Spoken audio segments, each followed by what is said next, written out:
Hola, buenas tardes a los que nos estáis viendo en directo. Bueno, hola para los que nos veáis en el futuro en diferido. Bienvenidos a este séptimo curso de vídeo EEG, de monitorización vídeo EEG prolongada en epilepsia.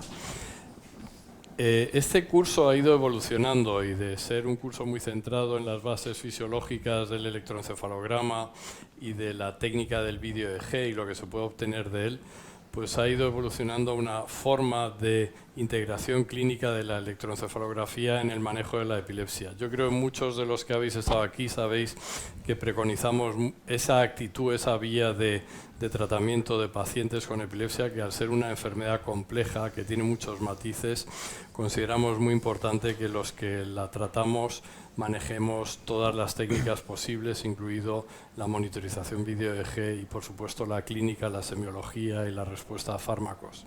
En este curso, pues, por lo tanto, vais a tener esa primera parte que probablemente muchos ya habéis escuchado o visto en los vídeos que se os han proporcionado, en las cuales la doctora Irene García Morales, el doctor Aledo y el doctor Corbellini han presentado las bases neurofisiológicas del electroencefalograma, os han comentado también cómo mejorar el rendimiento de este y, en fin, bases técnicas de la electroencefalografía.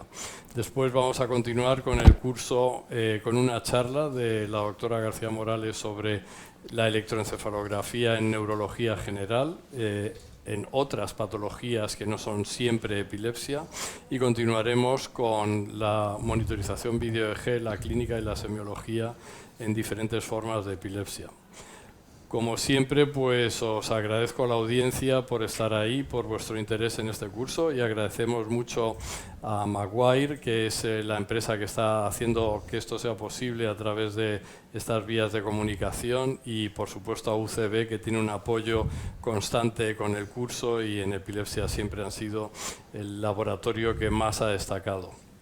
Comentaros que esperamos vuestras preguntas, os animamos a hacer todo tipo de preguntas online y, por favor, si os parece bien, conectar también vuestras cámaras y micrófonos para hacer las preguntas por voz en directo.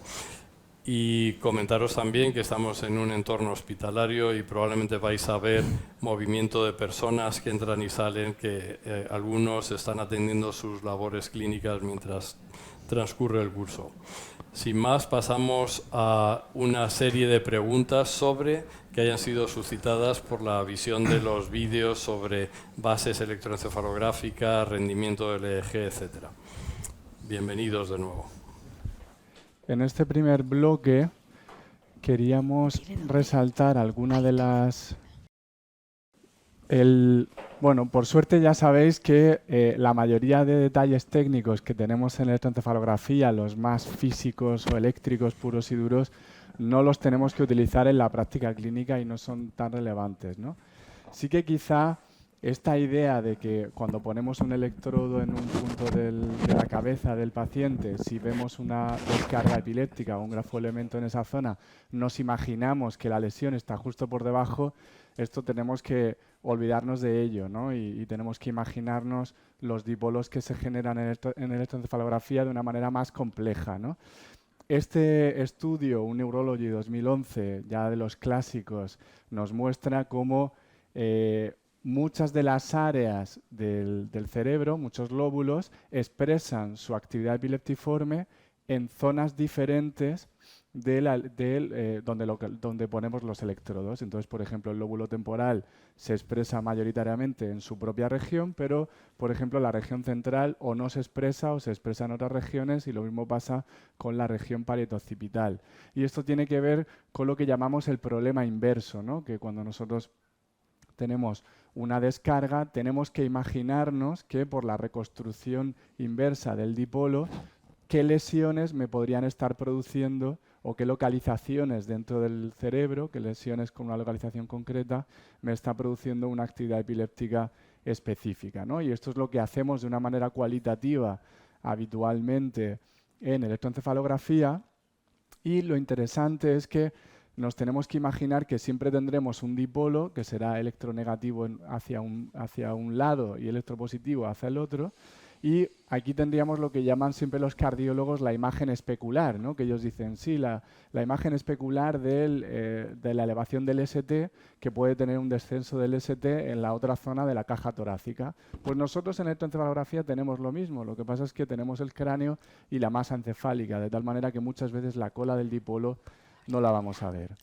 Y una cosa muy interesante que se ha desarrollado en los últimos años y que nuestro equipo lo ha desarrollado el doctor Toledano, es lo que llamamos el Electric Source Imaging, que es la reconstrucción de fuente, que es hacer el problema inverso, es decir, reconstruir desde un grafoelemento cuál podría ser el origen anatómico de ese grafoelemento, de esa descarga epiléptica, por ejemplo, pero que lo hacen programas bioinformáticos. Y esta técnica, el Electric Source Imaging, lo vamos a ver representado, por ejemplo, en este caso. Es una niña de 6 años que tiene una epilepsia focal farmacoresistente, tiene una esclerosis tuberosa con discapacidad intelectual leve, tiene una mutación en TSC2, que es el gen más frecuente de la esclerosis tuberosa, y tuvo una primera crisis a los 9 meses de edad, refractaria a todos los fármacos disponibles. Tiene diferentes tipos de crisis, focales con alteración de conciencia, crisis nocturnas con expresión emocional y convulsiones. Se ha evaluado para cirugía y no se ha recomendado en otras ocasiones, ¿no? Entonces, si vemos en el electroencefalograma de superficie, esta paciente tiene descargas casi rítmicas. Esto lo veremos en la charla luego de epilepsia temporal. Las descargas casi rítmicas sobre una localización focal son un biomarcador de displasia cortical y sabemos que los túberes de esclerosis tuberosa son un tipo de displasia cortical realmente, ¿no? Entonces, lo interesante de la Electric Source Imaging es que desde esas descargas, que las vemos aquí más persistentes en la localización en temporal anterior izquierda o frontotemporal anterior, aquí también lo vemos con una lentificación sobre la misma localización. Esta paciente en realidad, como muchos con esclerosis tuberosa, tiene un montón de túberes, muchas lesiones. Aquí es donde integramos la electroencefalografía con la semiología, con la genética y con la neuroimagen, ¿no? Y esto es un poco lo que decía el doctor Gilnagel antes, ¿no? Intentamos tener esa visión 360 del paciente integrando todas las pruebas. Y lo que hace el Electric Source Imaging es que desde ese grafoelemento que hemos visto, utilizando las bases eléctricas de la electroencefalografía, nos pinta, con diferentes métodos y diferentes algoritmos, nos pinta dónde estaría la localización de ese origen de descarga de manera más frecuente. Y este paciente pues se correlacionaba eso con un túber específicamente y se implantó con estereoelectroencefalografía, se corroboró y se trató con termocoagulación. Entonces, simplemente para poneros el ejemplo de cómo funciona la reconstrucción de fuente y cómo esto tiene que ver con las bases técnicas más generales, digamos, de la electroencefalografía. Sobre esta charla, que esto era un poco lo que quería comentar y ya terminamos, no sé si teníais preguntas concretas. ¿Queréis comentar vosotros, Irene o Álvaro, algo? Obviamente la ESI, la Electric Source Imaging, que acaba de llegar justo el doctor Toledano, que él lo ha desarrollado en nuestro equipo en los últimos 2 años, es una técnica que no vamos a utilizar habitualmente, pero que sirve como ejemplo de cómo utilizar las bases técnicas del electroencefalograma para aumentar la rentabilidad de localización de una técnica tan antigua, ¿no? y tan sencilla como el EEG. Sí, la verdad es que o sea, de alguna manera, al final, lo que es este ejemplo que ha puesto Ángel resalta un poco pues todo lo de las bases del electro, ¿no? Lo importante que es entender de dónde viene lo que estamos viendo, ¿no? Cuando tú ves una punta es muy importante saber esa punta qué significa, ¿no? Y saber que está representando un área epileptógena que está localizada en una zona y que, bueno, a veces es fácil localizarlo, pero otras veces no es tan fácil, ¿no? Y esta charla que habéis podido ver de Ángel os ayuda un poco a entender esto que es la base. O sea, nos detenemos aquí un poco porque esto es la base para entender luego los registros en epilepsia temporal, en epilepsia frontal y para luego poder hacer los estudios prequirúrgicos. También, ¿no? Irene y Ángel, esto contextualiza un poco los dogmas clásicos que tenemos en electroencefalografía, sobre todo al principio, ¿no? Cuando uno empieza a aprender de esto, de las reglas de localización, ¿no? De que la máxima electronegatividad en averaje y el cambio de fase en bipolar es una localización exacta de la actividad epiléptiforme, y realmente estamos viendo muchas veces que no es así y que eso es una regla general que no siempre hay que seguir, ¿no? Claro, muchas veces, eso lo comenta siempre Rafa, ¿no? Cuando vemos una punta con una alta amplitud, pensamos que al ser más alta la amplitud viene de ahí el origen de la descarga, y muchas veces la ves con más amplitud porque el dipolo tiene mayor recorrido y es propagada realmente, ¿no? Y el origen a lo mejor estaba en otra zona. Eso lo vemos mucho en el lóbulo temporal, ¿no? Que muchas puntas terminan propagando ahí, y también en el lóbulo frontal. Jorge Ramírez Molina nos está haciendo una pregunta. Dice, ¿cuáles empresas o equipos se le pueden añadir software de Electric Source Imaging?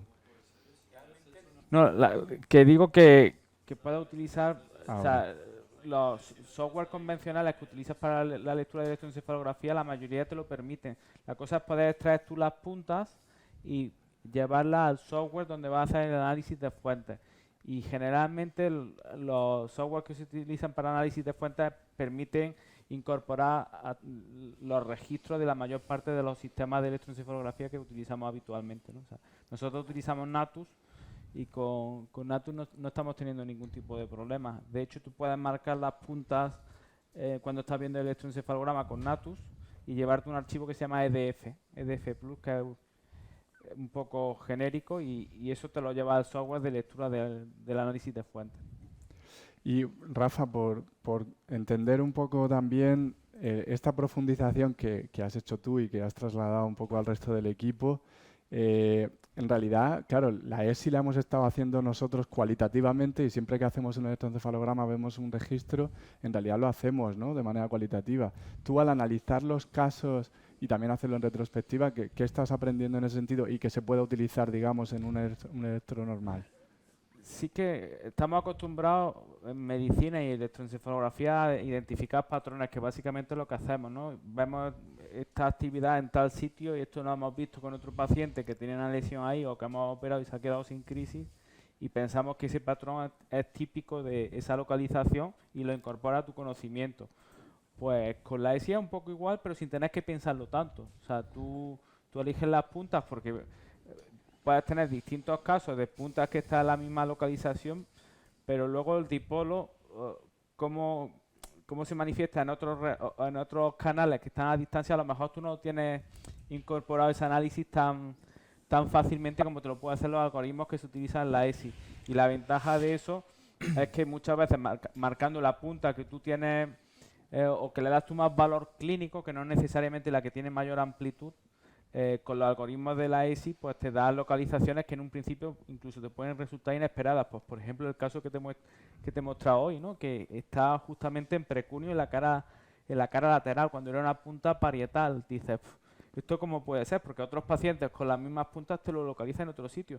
Y la verdad es que le da mucho valor, ¿no? Al final una curva de aprendizaje y vas aprendiendo caso a caso. Un tema interesante, Irene, y porque nos hacían una pregunta antes sobre artefactos, ¿no? Y es uno de los grandes temas en la técnica del electroencefalograma. Y tú, por ejemplo, que haces mucha monitorización en UCI, ¿no?, y en Status en el clínico, ¿qué estrategias así generales para disminuir los artefactos? Que es una pregunta muy amplia y complicada. ¿Pero tú qué dirías?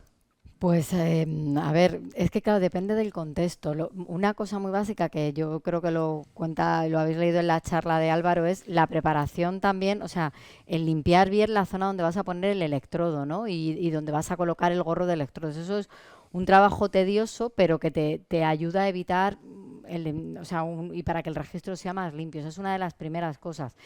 Y luego una cosa importante es reconocerlos, ¿no? Porque muchas veces, y esto lo contamos en la charla que había de patrones, electros y variantes de la normalidad, cómo reconocer los artefactos. Los típicos del electro son muy fácil, los del respirador a veces no tan fácil, los de las bombas que dan la medicación. Entonces, o sea, es importante reconocer que lo que estamos viendo en el electro no siempre es actividad cerebral. Y entonces, primero es reconocerlos. Y entonces, para evitarlo, una cosa, lo de limpiar muy bien cuero cabelludo me parece muy importante, intentar que las impedancias estén bien. Y luego, por ejemplo, si utilizas una cosa que nos ha pasado en la UBI a veces es que tú utilizas el montaje-averaje, que el montaje-averaje es una media de todos los electrodos. Entonces, si tú tienes un electrodo que está mal y estás utilizando ese montaje, te parece que hay un artefacto en todo. Entonces, una cosa importante es muy básica, pero que bueno, que a veces nos ha llevado quebraderos de cabeza, cambiar los montajes, identificar el electrodo que está mal y bueno, y a veces o sea, si solucionas ese electrodo se quita el artefacto de todo el registro. Álvaro, igual quieres comentar algo también de... Bueno, yo de la presentación que tenéis colgada y que habéis visto, que veis que es una presentación extensa, ¿no? Podemos hablar mucho de cómo obtener el mejor rendimiento diagnóstico de nuestro registro. Una de las cosas que estamos hablando es esta, ¿no? Intentar minimizar al máximo los artefactos. Pero yo si tuviera que recalcar algo importante también de ahí, probablemente sería la adecuación del tipo de estudio que vamos a hacer, ¿no? Al contexto clínico de nuestro paciente. Mirad, cuando un paciente nos viene a la consulta o a nuestra unidad, quizá básicamente los podemos dividir en 4 tipos, ¿no? El primer tipo sería aquel paciente con episodios paroxísticos de origen no aclarado, ¿no? Entonces, lo que queremos hacer es un diagnóstico diferencial. Luego tenemos un paciente ya con un diagnóstico de epilepsia hecho, que viene, lo llevamos viendo desde hace tiempo, viene para cuantificación de actividad epileptiforme y detección de crisis. Un tercer tipo sería el paciente con una epilepsia focal, refractaria, grave, que lo queremos estudiar y el estudio que le vamos a hacer es en el contexto de una evaluación prequirúrgica que llamamos. Y el último tipo sería el ámbito de la urgencia, ¿no? El ámbito de la urgencia, la monitorización en UBI, el estatus y el diagnóstico diferencial de la encefalopatía y los estados de disminución del nivel de conciencia. Mira, es que son ámbitos completamente distintos, ¿no? Y este es el primer paso para rentabilizar nuestro estudio. Lo óptimo, lo ideal es lo siguiente, es lo que os voy a decir. Para el primer tipo, para el diagnóstico diferencial, habitualmente lo óptimo serían tener registros de 24 horas o más con electrodos de disco, ¿vale? Que esto es lo que habéis visto en la presentación. Y para el segundo tipo, también, ¿no? Para aquel paciente lo que queremos hacer es una cuantificación de actividad epileptiforme, habitualmente van a ser, pues eso, necesarios registros de 12-24 horas también con electrodos de disco. Es diferente el caso del estudio prequirúrgico, hay que ser mucho más fino, tenemos que probablemente hacer registros más largos, ¿no? A lo mejor mínimo de 48-72 horas, incluso mucho más, ¿vale? También con los electrodos de disco. Y fijaos que únicamente para el último grupo, y algunas otras contadas excepciones, es para cuando dejamos los registros cortos de 20-30 minutos con el gorro de electrodos, ¿no? Entonces, evidentemente cada uno hacemos lo que podemos con los medios que tenemos, con los recursos de los que habitualmente disponemos, pero esto es importante conocerlo para darle el valor que merece a cada tipo de estudio, a cada tipo de prueba, ¿no? Nosotros, a raíz de aquí, tenemos que saber que si tenemos un diagnóstico diferencial delante y hacemos un estudio de 20 minutos con un gorro, pues bueno, a lo mejor es lo que podemos hacer, pero podemos tomar decisiones parcialmente, únicamente en base a ese registro, ¿no? Y esto es lo que a mí me parece de entrada más importante para la rentabilidad y para obtener la mayor rentabilidad de los estudios diagnósticos, ¿no? Y eso os pregunto Sí. un poco y lo debatimos porque yo creo que es de las grandes cuestiones en electroencefalografía, Sí. teniendo en cuenta un poco la logística y la disponibilidad de registros largos, que la mayoría de ocasiones y de escenarios no los tenemos. ¿Cómo podemos aumentar la rentabilidad de los estudios teniendo en cuenta que no vamos a poder tener registros a lo mejor de 12 horas o de 24 horas?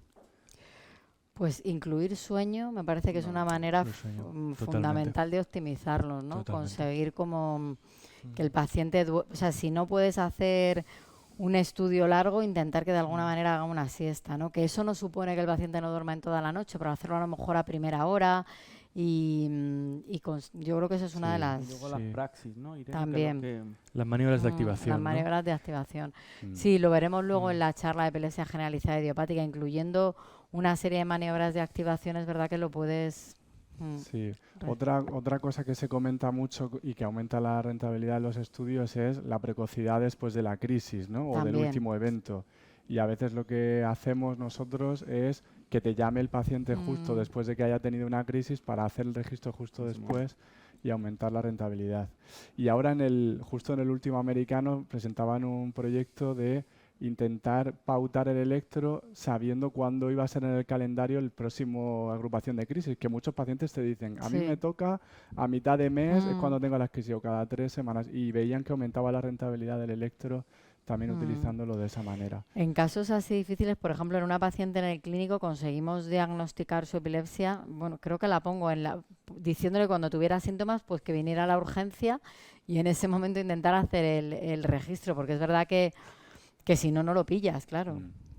Y a veces también diciéndoles que hagan la maniobra que les provoca les las crisis en provoca. casa, ¿no? Que vengan con el objeto o con el instrumento. A veces incluso nos hemos puesto a tocar un instrumento en el electro y cosas así, ¿no? Luego también ahí siempre tenemos la discusión, ¿no? de tratando esto, ¿no? de aumentar el rendimiento diagnóstico con los medios que tenemos, de hacer una privación de sueño de forma ambulante. ¿Cuál es vuestra opinión de...? Porque en muchos sitios se hace, ¿no? Sí, Si sí, tienes sí. medios, mejor no. Nosotros no solemos hacerlo mucho, No. porque tenemos la suerte de poder hacer registros prolongados, ¿no? Y la verdad es que algunas veces pues el paciente Nos da viene un- aquí, no un susto. ve mucho y luego tiene la convulsión de vuelta. Claro, por el riesgo de una convulsión en el trayecto, ¿no? Claro, Que eso sí que... De ida o de vuelta, sí. Y luego Muy es bien. verdad que hay estudios que ven que simplemente alargando de media hora, que es un poco lo estándar, a 1 hora o 2 horas, ya aumenta la rentabilidad Sí. mucho, ¿no? O sea que si se pueden hacer registros de 2 horas, 3 horas y se incluye una siesta ya mucho mejor, ahí aumenta muchísimo la rentabilidad, Sí. ¿no?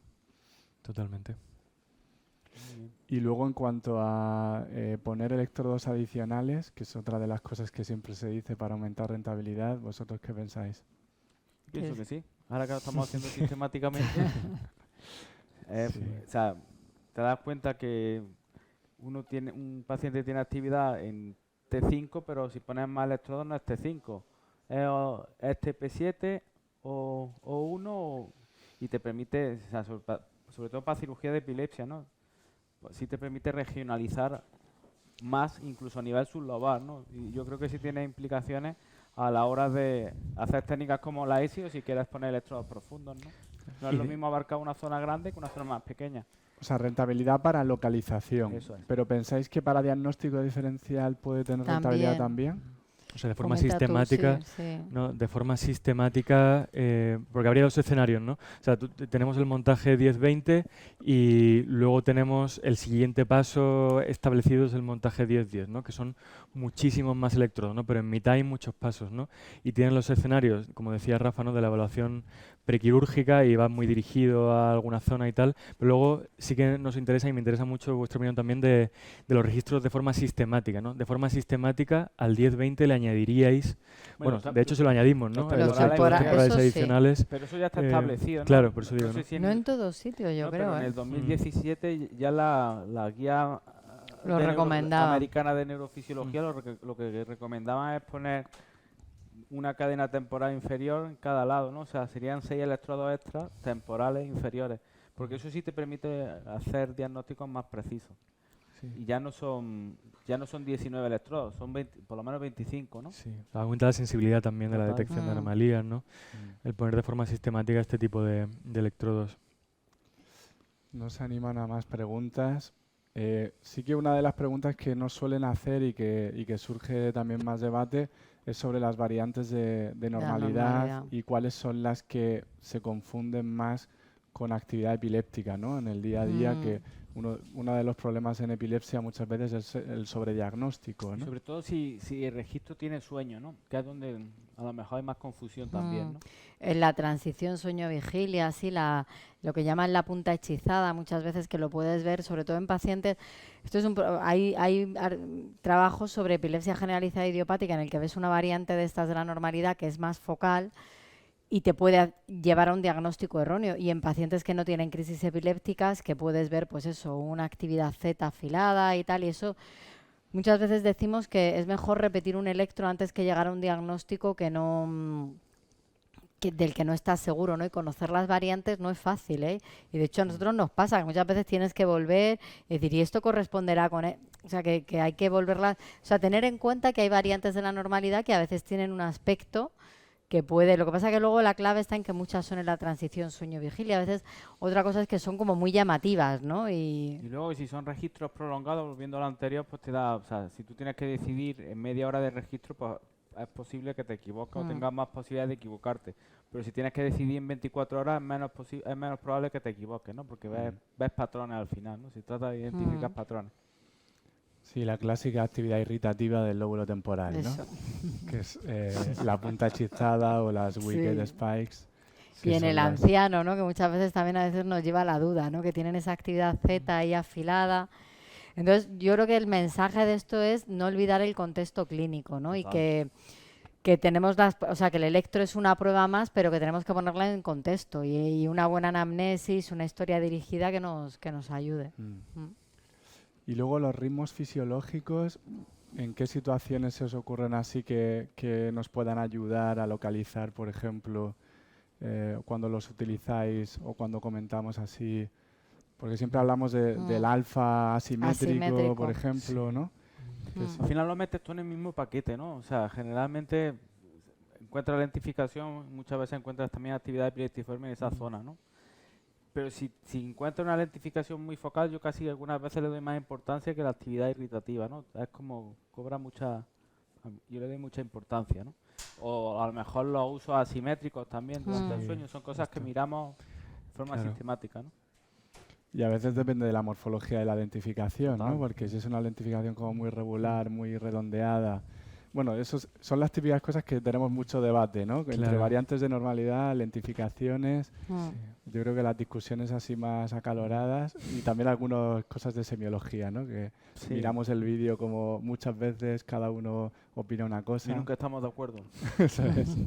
Mira, Ricardo Morcos nos comenta una pregunta. Hablando del EEG en la UCI, ayer tuvimos una sesión con la unidad coronaria en el Clinic sobre New England reciente sobre tratar o no patrones rítmicos o periódicos en pacientes post parada cardíaca y hablamos un poco del continuum ictal-interictal. No sé cuál es la pregunta.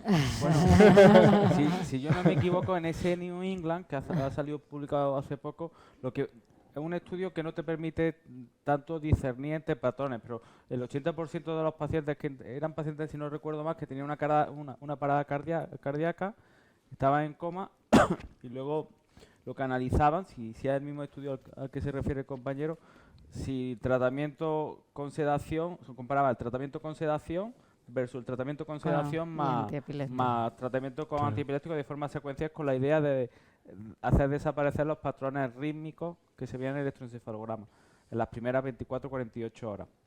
El 80% de esos pacientes tenían patrones periódicos generalizados. Cuando analizan ahí, no ven que haya una respuesta mejor a los pacientes que se tratan con sedación, más o menos. ¿Cómo optimizar? ¿No? Claro, es que hay como optimizar el EEG, es que al final yo creo que estos pacientes deberían tener una monitorización continua.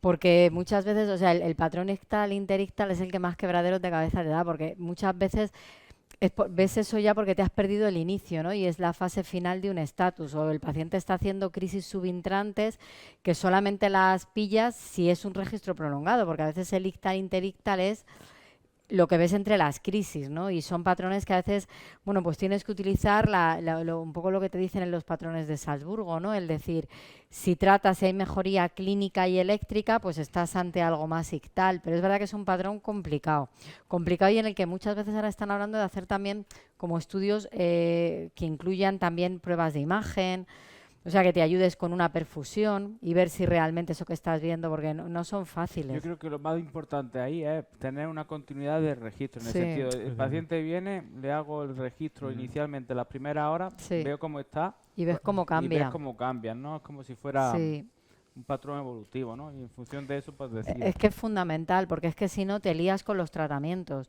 porque ya si le pones mucho tratamiento, ¿sabes? Muchas veces ya se mezcla un patrón de encefalopatía, o sea que, vamos, yo totalmente de acuerdo, tiene que ser un registro continuo y eso hay que implantarlo en la UBI, igual que tienes un registro cardíaco continuo. Y luego sí que hay patrones ominosos, ¿no? Tú ves ese patrón y dices, este paciente, bueno, no solo por el patrón, ¿no? Pero en el contexto clínico dices, este patrón lo veo en las primeras 24 horas, más mioclonia en el paciente, pues probablemente tenga un mal pronóstico, ¿no? Pero luego sí que hay otros patrones que no son nada claros y en esto la evolución es lo fundamental. La evolución. Y por supuesto vamos a defender el electro siempre cuando nos hacen la pregunta de si el TAC perfusión o la resonancia perfusión va a sustituir al electro, ¿no? ¿O qué pensáis? No, no, porque es verdad que luego hay patrones de perfusión que tampoco están tan claros y, o sea, probablemente en los casos difíciles necesitas una combinación de todo. Yo tampoco me voy aquí a... Yo creo que necesitas una combinación de todo y todo te ayuda, pero yo no creo que pueda, o sea, el electro, más que nada porque es que, como decía Rafa, es que esto es un proceso dinámico y el electro te da esa posibilidad, ¿no? De estudiar de una manera, un proceso dinámico de una manera continua. Yo también tendría una pregunta para vosotros con respecto a esto. Es que cuando decimos, ¿no?, la manera de rentabilizar al máximo el diagnóstico en esta situación que plantea el compañero, ¿no?, en la UBI, en el Internet y tal, hablamos de la continuidad, que es fundamental, ¿no? Y al final a lo mejor te juntas con un registro de días, ¿no?, o de muchísimo tiempo. Y sí que en muchos entornos formativos y docentes en los que habitualmente vamos nos hablan de la inteligencia artificial para esto, ¿no?, para detectar patrones rítmicos, para no tener que estar delante del electro continuamente, rentabilizar tu tiempo. ¿Vosotros pensáis que esto ahora mismo tiene cabida? Necesita un buen fellow. Total. Ay, que te haga las cosas. Mira esto. Es que la inteligencia artificial está basada en la inteligencia natural. Claro, y entonces primero necesitas... Un buen fellow inteligente. Claro, necesitas tener unos buenos datos para que luego eso sirva de algo. Sirva de algo, ¿no?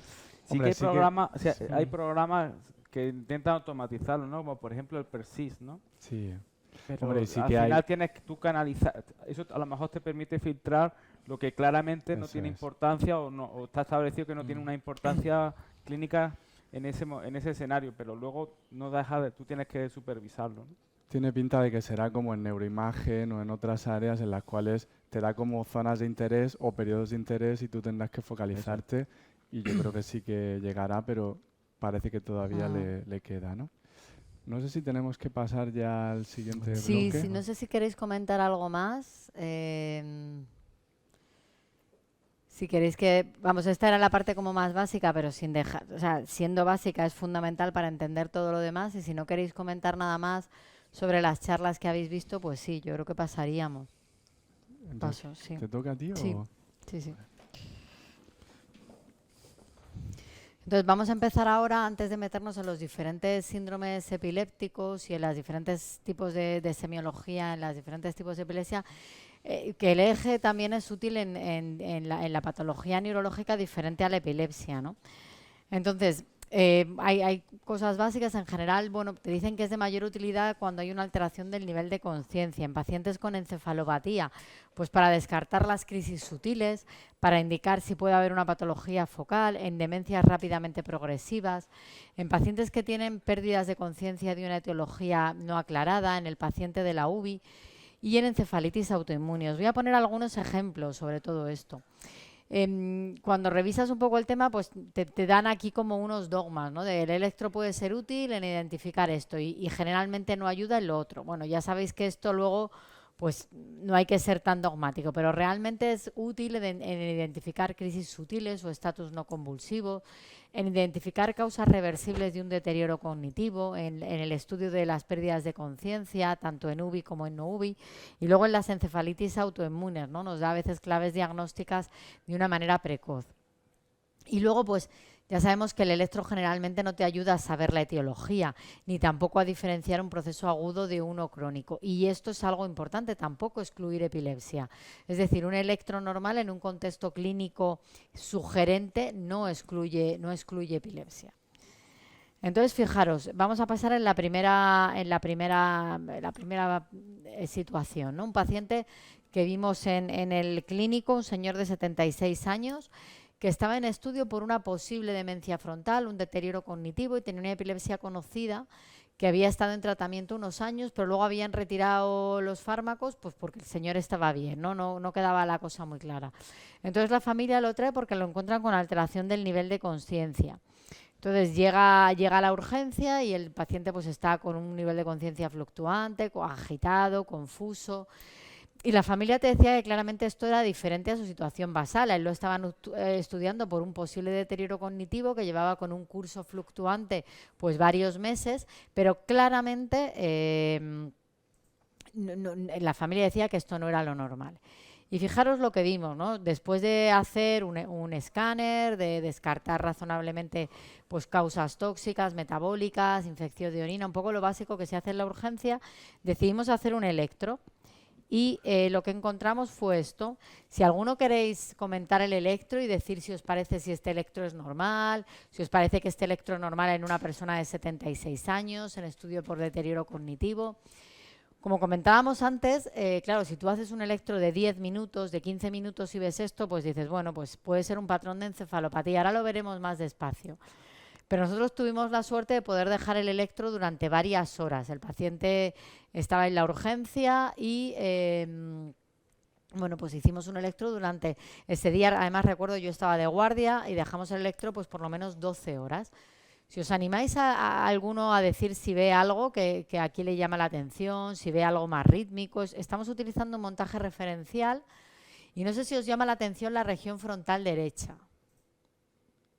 Bueno, como os digo, esto fue un regesto. Y fijaros ahora, de repente el electro cambia, ¿no? Ahora parece más normal. Bueno, como os digo, estuvo horas y este patrón... Ahí va. No, esto no viene ahora. Aquí. Entonces...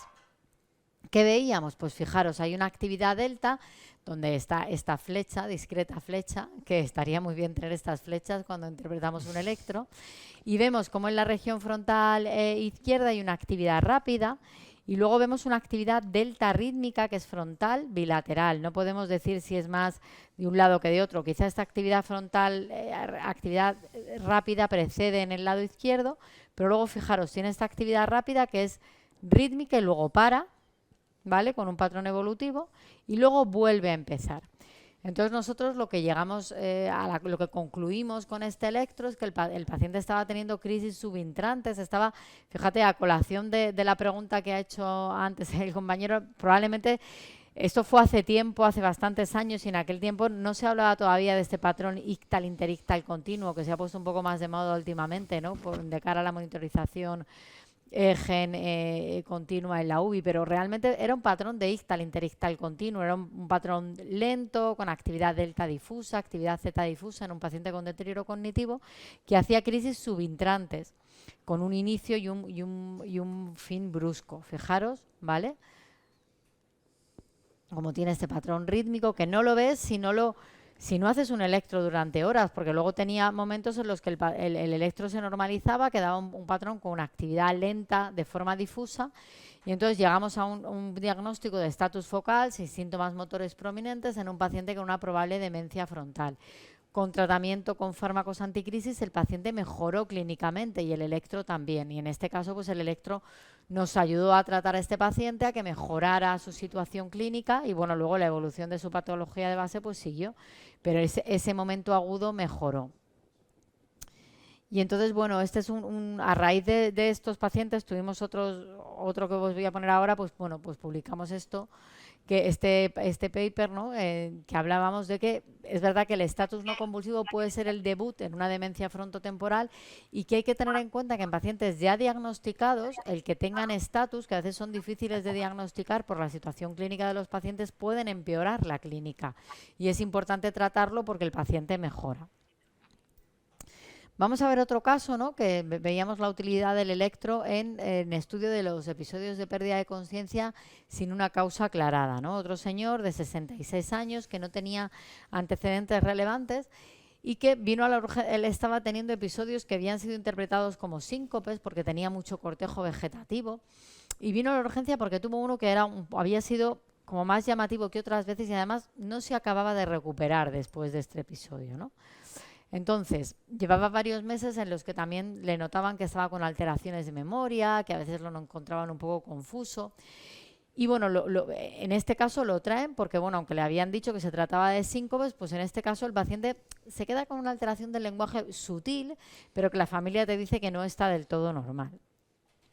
Y entonces, fijaros, una vez más, hacemos el electro.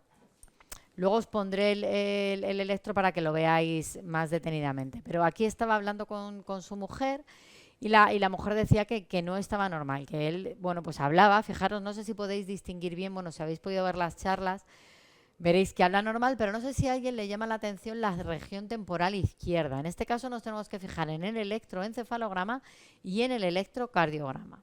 Si alguien quiere decir algo, nada, os animo que abráis el micro, que me digáis, pues aquí veo algo, o no veo nada, o este electro, pues no se ve nada porque hay artefacto, lo que queráis. Bueno, pues en la región temporal izquierda empieza a aparecer una actividad zeta rítmica y no sé si alguien ve lo que está pasando también en el electrocardiograma. Vamos a verlo aquí más detenidamente.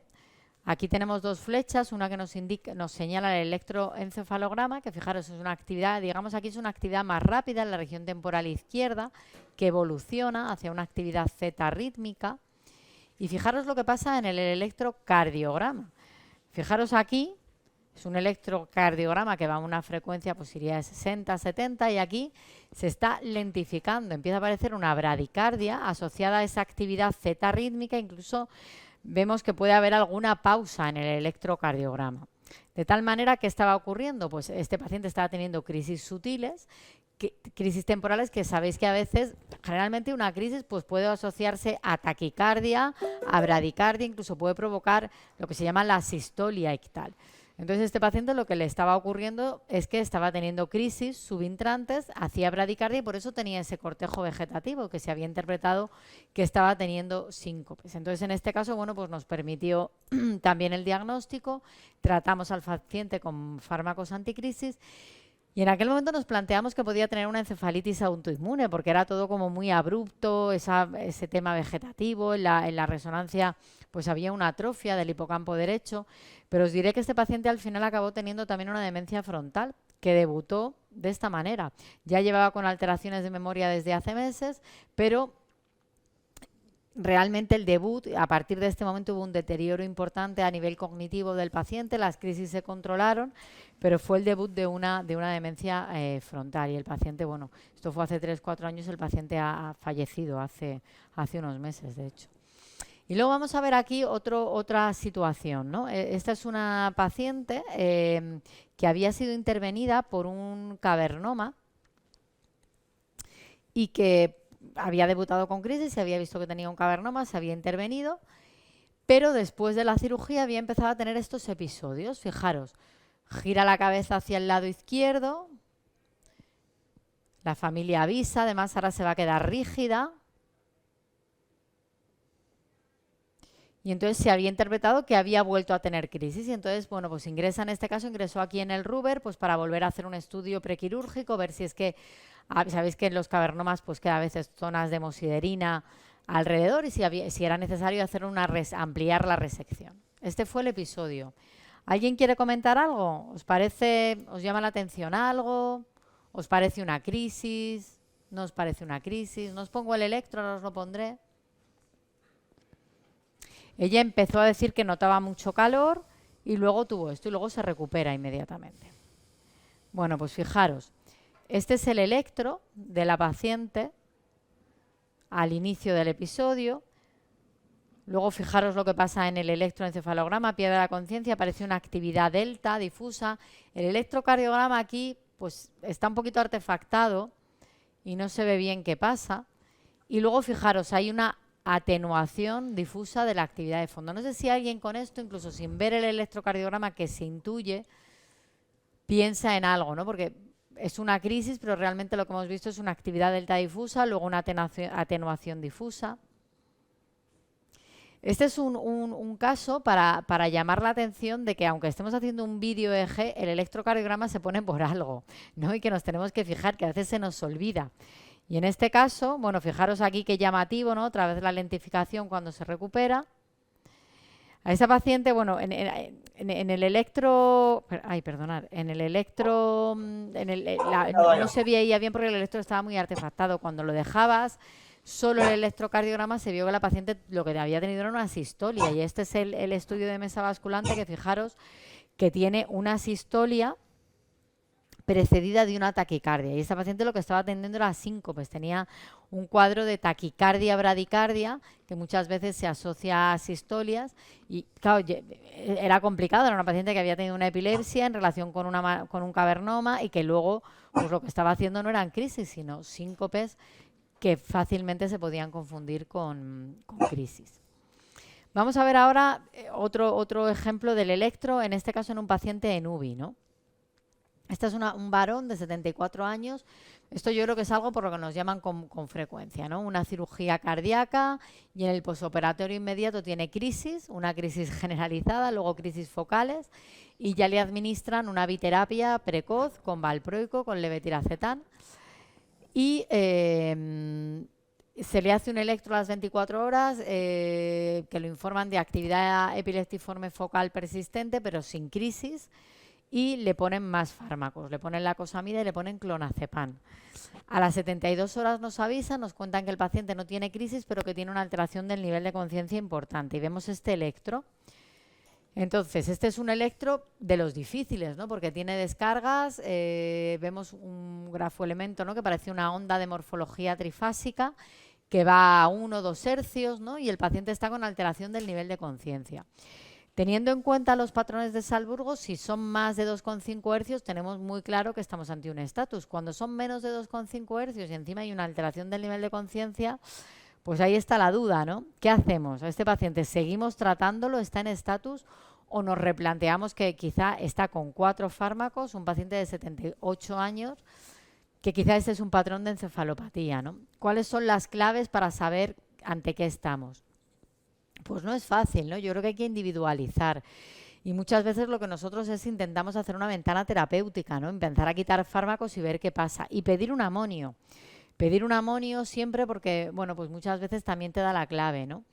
Entonces, en este caso, pues, al ser un patrón de ondas trifásicas de menos de 2,5 hercios, hicimos un poco lo que os estoy diciendo, tenía un amonio de 169, pues era un patrón de encefalopatía y lo que hicimos fue ir quitando fármacos y el paciente pues evolucionó bien. Pero bueno, son casos difíciles, ¿eh? Muchas veces no es tan fácil, ¿no? Y a veces, bueno, pues el amonio no está alto, pero puedes pensar que la encefalopatía es de otra causa. Entonces son patrones que como siempre tenemos que mantener la monitorización y yo creo que hacer ventanas terapéuticas, reducir dosis de fármacos. Y a veces te sientes tentado de sobretratar y empeorarías la situación, ¿no? Exacto. Yo creo que es importante hacer ventanas, o sea, reducir fármacos y ver qué pasa con el electro. Que luego en pacientes ancianos las cosas no son tan rápidas, claro, porque han acumulado fármacos y entonces yo creo que hay que ver cómo va evolucionando y ver cómo evoluciona el electro a lo largo de las horas. Luego otra cosa importante del electro es que hay cambios en el electro que pueden predecir la aparición de un vasoespasmo, ¿no? Y bueno, pues hay estudios que te dicen que, por ejemplo, en pacientes con hemorragia subaracnoidea grave, pues la presencia de actividad epileptiforme te puede predecir que en esa zona se está produciendo un vasoespasmo, que puede haber una zona de isquemia, ¿no? Y bueno, y esto es importante saberlo, ¿no? Y este es un artículo interesante sobre este tema, cómo el electroencefalograma nos puede ayudar a predecir las complicaciones que aparecen en una hemorragia, en la evolución de una hemorragia subaracnoidea. Y luego ya para finalizar, el electro en las encefalitis autoinmunes. Os voy a contar este caso que a mí siempre me gusta mucho contarlo porque este caso lo vivimos aquí en el Ruber antes de que aparecieran los anticuerpos anti-NMDA y me parece que es un caso muy ilustrativo, ¿no? Y que indica, bueno, pues un poco la importancia de seguir un poco el sentido común, ¿no? Este es un paciente que todavía me acuerdo de su nombre, de Quintín, que fue hace ya bastantes años, pero bastantes, que el doctor Hinlagel fue a verlo a una UBI de otro hospital y decidió que, bueno, pues que se trasladara porque no quedaba nada claro lo que le estaba pasando a este paciente, ¿no? Él había debutado con un cuadro de alteración de conciencia asociado a alucinaciones visuales, auditivas, muchísima agitación y además signos de parkinsonismo. Se planteó que tenía un estatus epiléctico y empezaron a tratarlo. Se hizo una resonancia que en aquel momento era normal, una punción lumbar, que tenía una pleocitosis linfocitaria. Y bueno, y en aquel momento ya se planteó que podía ser una encefalitis límbica, un síndrome de un neuroléptico maligno. Se planteó que fuera la típica enfermedad de Whipple que yo por lo menos nunca he visto, pero que siempre te planteas. Una enfermedad mitocondrial, bueno, diversas situaciones, ¿no? Y el paciente se trasladó aquí. Y ahora os pondré un vídeo de cómo estaba el paciente, que era bastante llamativo. Ahora ya vemos esto y probablemente ya a posteriori pues ya sabemos, o por lo menos pensamos lo que puede ser. El paciente tenía unos movimientos coreicos muy llamativos, pues se ponía en una postura de opistótonos y luego tenía unos movimientos orales muy, muy llamativos. Ya la exploración estaba muy rígido, con una rigidez oposicionista. Este es el vídeo, os lo voy a poner porque, bueno, ahora ya os digo que ahí probablemente habéis visto 1000 pacientes así, pero fijaros, pues ahora ya las discinesias oromandibulares las conocemos todos, pero bueno, esto podía ser un estatus también en un momento dado. Fijaros.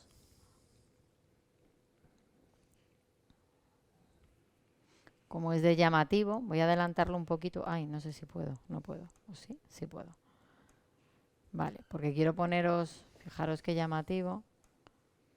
A ver si os enseño. Bueno, esta era la situación. Lo teníamos monitorizado de forma continua porque era un chico, cuando llegó aquí llevaba de evolución por lo menos 2-3 semanas. Es que no sé si puedo adelantarlo para que veáis el opistótonos. Mira, fijaros. Se ponía en esta situación y era bastante llamativo el cuadro, ¿no? Y luego lo que nos llamaba la atención era este electro, que yo creo que ahora, bueno, pues probablemente muchos de vosotros ya estáis pensando lo que es, pero en aquel momento, ya os digo, antes de la aparición y del boom de las encefalitis autoinmunes, decíamos, ¿qué es esto? Es que no, tampoco era un patrón claro de estatus, porque no tenía un patrón evolutivo, tenía una actividad delta rítmica y en un momento dado lo que decidimos fue reducir dosis de antiepilépticos y simultáneamente tratar con corticoides y con inmunoglobulinas. Y el paciente fue mejorando, ya os digo que cuando llegó aquí llevaba pues casi un mes de evolución. Esto ya sabemos lo que es, ¿no? Ya sabemos todos que es un delta BRAS y que hay que pensar en un anti-NMDA, pero en aquel momento, bueno, pues se siguieron las pautas. Os diré que se guardó líquido de este paciente y al año siguiente, cuando se describieron estos anticuerpos, lo pedimos y fueron positivos. Pero que es un caso muy bonito porque fue un paciente que en aquel momento, bueno, pues no sabíamos lo que tenía y un año después, pues se descubrió y este paciente evolucionó bien. Entonces, el electro, pues en estos casos nos puede dar la clave del diagnóstico, pues antes de que aparezcan, pues antes de que lleguen los anticuerpos y antes de que aparezcan otros datos que nos ayuden a... Este caso era ya muy, muy expresivo porque llevaba mucho tiempo de evolución, pero a veces ante un cuadro de alucinaciones, de agitación, si tú ves un delta BRAS, bueno, pues ya sabes un poco qué pedir. Esta es otra paciente también que vimos en este caso en el clínico, una chica, también un caso muy, bueno, pues muy llamativo y muy dramático, ¿no? Una chica de 24 años que llega de Canarias con su pareja, viene a Madrid a pasar el fin de semana y de repente tiene un cuadro agudo de alteración de memoria reciente y llega a la urgencia, a la guardia. Nos encontramos a una chica que realmente lo único que tiene es un cuadro de alteración de memoria reciente, por lo demás está bien. Se hacen escáneres, se hacen pruebas de imagen que inicialmente son normales, también una plecitosis linfocitaria. Bueno, pues planteamos un poco lo mismo, ¿no? También dices, bueno, una amnesia global transitoria en una chica de 24 años, bueno, realmente eso era lo que tenía, pero bueno, ya luego empezaron a aparecer más cosas, pero inicialmente, sindrómicamente, era un cuadro agudo de alteración de memoria reciente. Esta es la primera resonancia. Y este es el electro inicial. También le hicimos un electro en la guardia en el que veíamos que había una actividad delta y empezaban a aparecer puntas en la región temporal izquierda. Fijaros. Y estas eran las crisis que ella contaba. Ella lo que refería era que se encontraba mal, que contaba que notaba como una molestia gástrica. Y fijaros en la región temporal izquierda, ¿vale? Empieza a aparecer una actividad zeta rítmica, que yo creo que se ve bien, que la veis bien. Y una vez más, lo que vimos con el electro es que estaba teniendo crisis subintrantes y que además empezaban en una región temporal y luego empezaban a afectar también a la región temporal derecha. ¿Vale? Este es el patrón, yo creo que aquí se ve bien, una actividad rápida temporal izquierda, ¿vale? ¿Lo veis? Que evoluciona, que tiene un patrón evolutivo y un fin brusco. Fijaros, esta es su resonancia unas semanas después del inicio, con una hiperintensidad bilateral, pero muy llamativa en el hipocampo derecho. Esta chica, bueno, ya desde el inicio habíamos planteado la posibilidad de encefalitis autoinmune, se pidieron también anticuerpos y en este caso, bueno, fijaros los hipocampos cómo están, la alteración de memoria fue empeorando. Y lo que tenía esta chica fue una encefalitis con anticuerpos anti-GAT. En aquel momento el diagnóstico, o sea, el electro lo que nos ayudó es a ver que estaba teniendo crisis, unas crisis también, un debut muy digamos, muy brutal, ¿no? De una epilepsia, ¿no? Que te hace plantearte una encefalitis autoinmune. Se trató con fármacos anticrisis, pero también con corticoides, con inmunoglobulinas. Pero este paciente no evolucionó demasiado bien. Vamos, esto fue también hace bastantes años y este paciente ha quedado con una epilepsia fármaco resistente, con una alteración de memoria. Y bueno, para concluir, pues ¿en qué situaciones de no epilepsia el electro es útil? Pues ya hemos visto en el paciente con demencia, en el paciente con síncope y en cuadros de alteración del nivel de conciencia y en las encefalitis autoinmunes, que muchas veces nos da la clave antes de otras muchas pruebas. Entonces yo creo que el electro en todas estas situaciones nos ayuda al diagnóstico de forma precoz, sobre todo en la clave en descartar crisis sutiles, ¿no? Habéis visto aquí. Y nada, si queréis comentar algo antes de que sigamos. Un poco por la importancia que comentábamos del cardio, que a veces es verdad que está como artefactado y dices, bueno, no es tan importante y no insistes para arreglarlo y es verdad que en muchos casos te salva, ¿no? Otra cosa que ahora se dice mucho de poner en los registros es el saturímetro, ¿no? Continuo. Pues sí. ¿Cómo lo ves eso, Irene? Pues la verdad que nosotros no lo hacemos, pero me parece que es importante porque sobre todo en los registros de sueño, también muchas veces entiendo que es para diagnóstico diferencial de cuadros también de apnea del sueño y demás, que sí, a mí me parece importante, la verdad. Y nosotros es verdad que sí que lo hemos utilizado puntualmente en pacientes que pensamos que tienen un alto riesgo de SUDEP durante la monitorización, ¿no? Por el riesgo de hipoxemia posictal. También otra de las conclusiones grandes de todo esto, Irene, es que quizá deberíamos tener mucho más acceso al electroencefalograma en urgencias, ¿no? Pues es fundamental, ¿no? Sí. Y muchas veces tiene mucha más rentabilidad diagnóstica que otras pruebas, ¿no? ¿Cómo es en tu hospital, cómo es el manejo del paciente que viene con una afasia ictal? Pues llegan como código ictus, pero nosotros, vamos, tenemos una larga serie de afasias epilépticas, vamos. El manejo se descarta TAC y angiotac. Si todo es normal, ahora están intentando hacer estudios de perfusión que muchas veces te dan la clave y sí que intentamos, o sea, generalmente se hace un electro. Es verdad que sí. ¿Y si el electro es normal, descarta que no sea epiléptico? No, se trata. Porque lo que decíamos antes es que muchas veces estás viendo el final. Porque claro, cuando te llega, esa afasia ha empezado como mínimo hace una hora. Incluso si es un código intrahospitalario, porque primero haces todo lo demás. Entonces, si el estudio es normal, lo tratas como si fuera un estatus, como si fueran crisis. Hay una pregunta. Sí. A ver. Hacen registros simultáneos de electro y polisonografía en aquellos con riesgo de SUDEP y apnea del sueño. O sea, los registros de polisonograma tienen 2 canales de electroencefalograma, pero es verdad que no se hace, pero es una buena pregunta. Porque por lo que comentaba también antes Ángel, ¿no? Por ver la hipoxemia, que es la que más se ha relacionado con el riesgo de tener SUDEP. Sí. Pero, sí, hay como 2 partes, ¿no? Cuando sospechamos copatología o estás haciendo diagnóstico diferencial entre un trastorno de sueño y epilepsia, sí que haces el polisonograma con eje ampliado, ¿no? Y haces todo el montaje 10-20, además de la polisonografía. Sí. Vale, claro, perdón.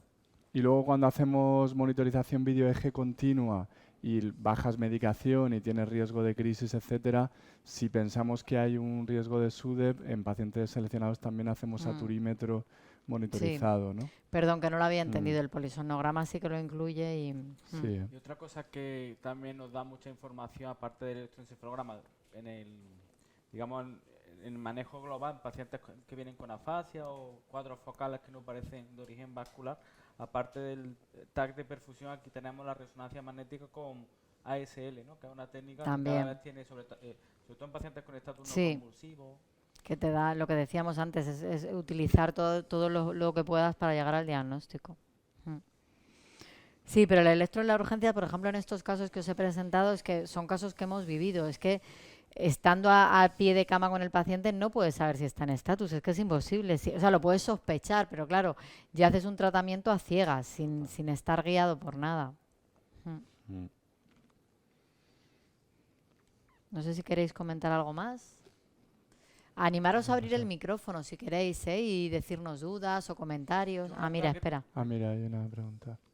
Ah, mira. Pues mira, lo hacíamos. Lo hicimos una vez en el clínico y fue muy útil precisamente por pacientes que tienen crisis que ocasionan asistolia o bradicardia. Lo hicimos una vez y luego no lo hemos vuelto a hacer porque es verdad que era un poco complejo, pero pensamos en iniciar un estudio, un proyecto. La doctora Parejo, que no sé si nos está oyendo, que se conectará mañana, también manejó mucho estos casos y sí que lo hicimos en un paciente y fue muy útil porque es verdad que era un paciente que tenía crisis y lo que pasaba con y hacía asistolias. Pero ahora lo hemos dejado de hacer. Yo siempre, una duda que tengo siempre en cuanto a una patología muy concreta es la angiopatía amiloide, que te vienen con, Sí.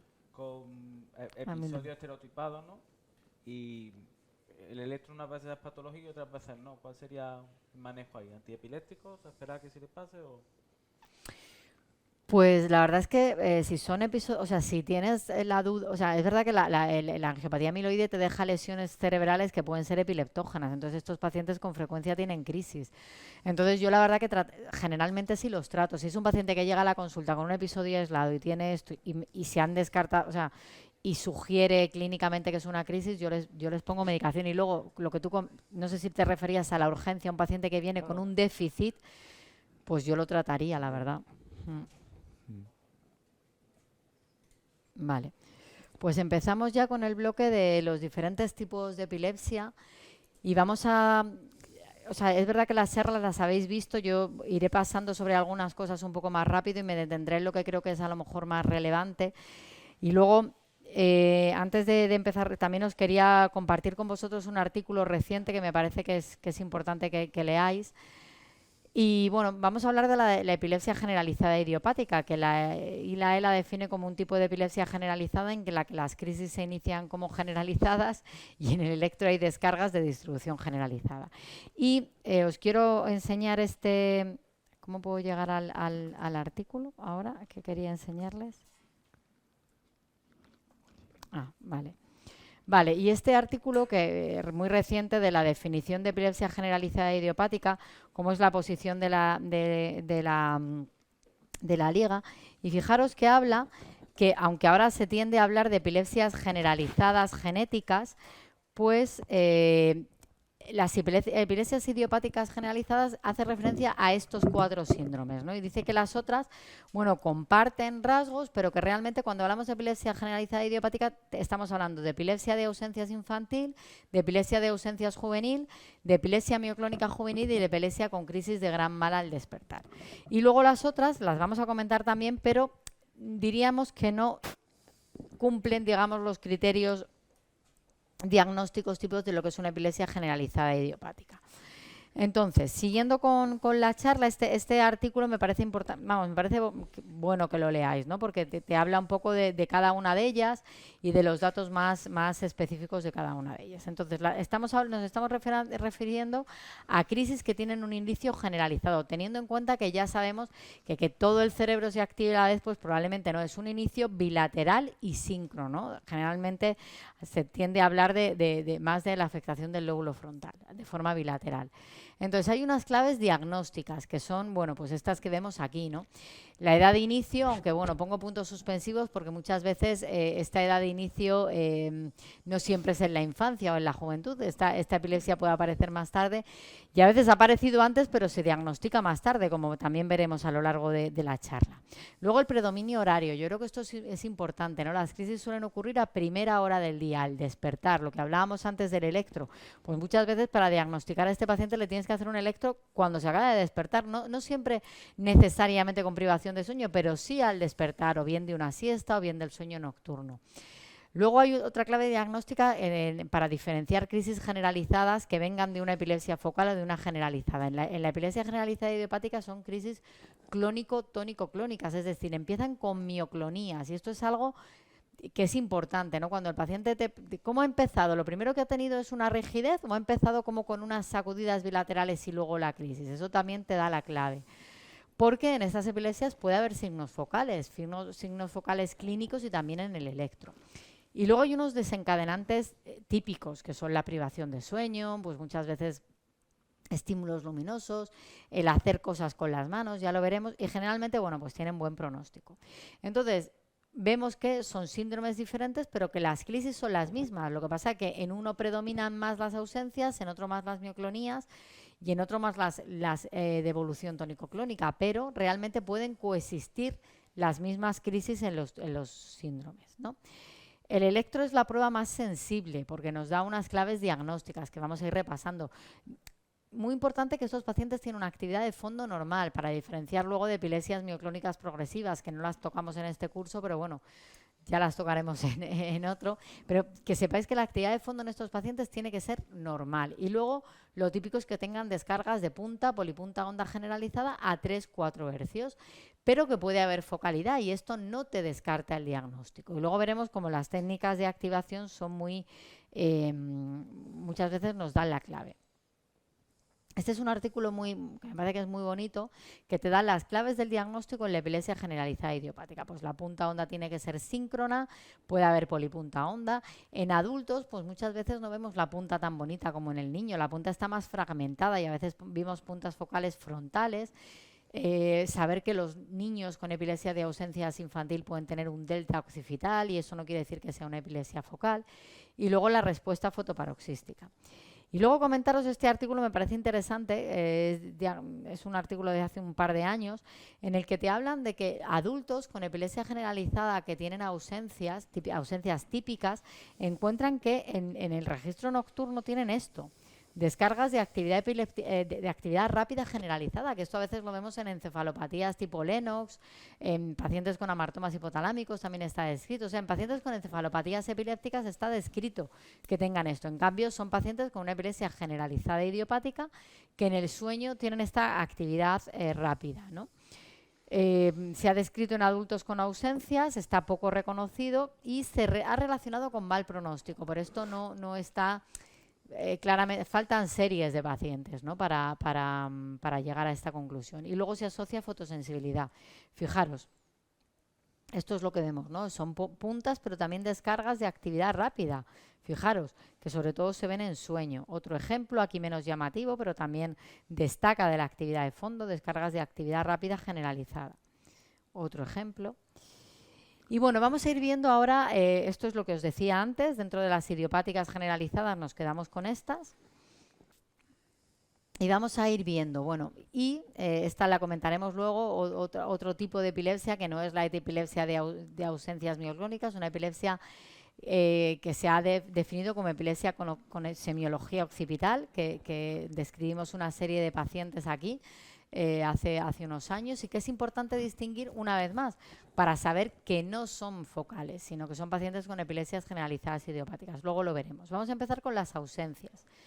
Las ausencias yo creo que es algo que todos conocemos, suelen empezar en la infancia, a veces más pronto y a veces un poquito más tarde, y las ausencias pues, realmente son episodios como de falta de respuesta, y en el electro lo que vemos es una punta generalizada simétrica. El pronóstico suele ser muy bueno, pero pueden asociar también crisis generalizadas idiopáticas.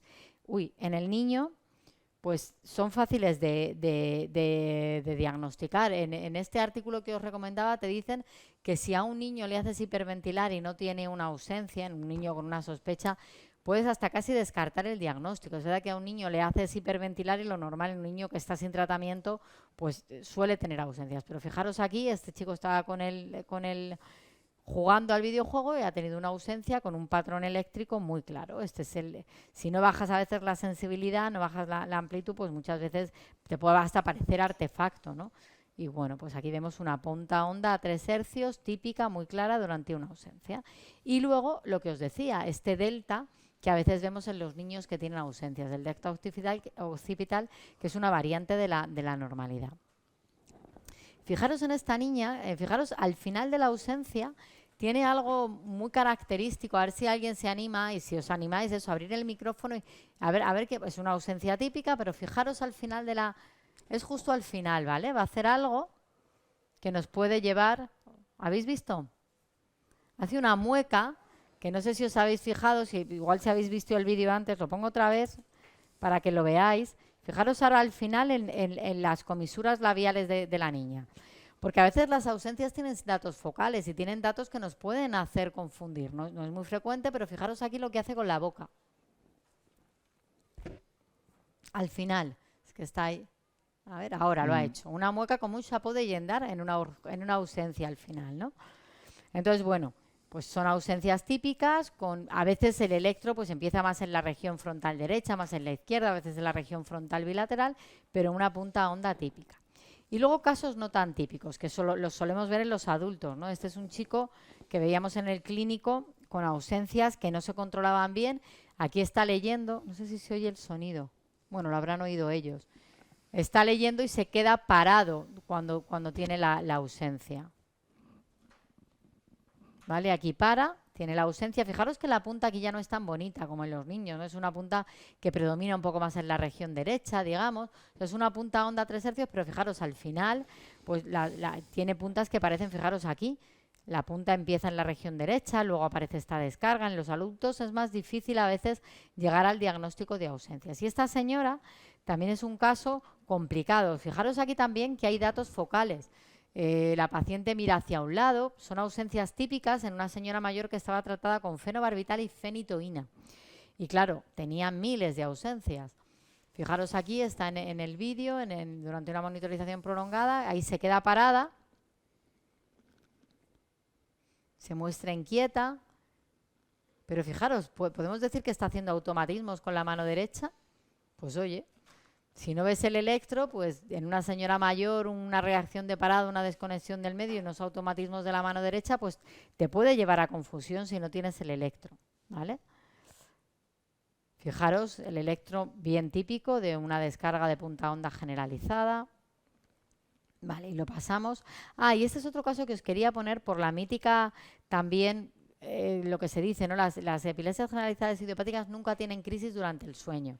Vale, pues aquí ella está durmiendo y tiene esta descarga.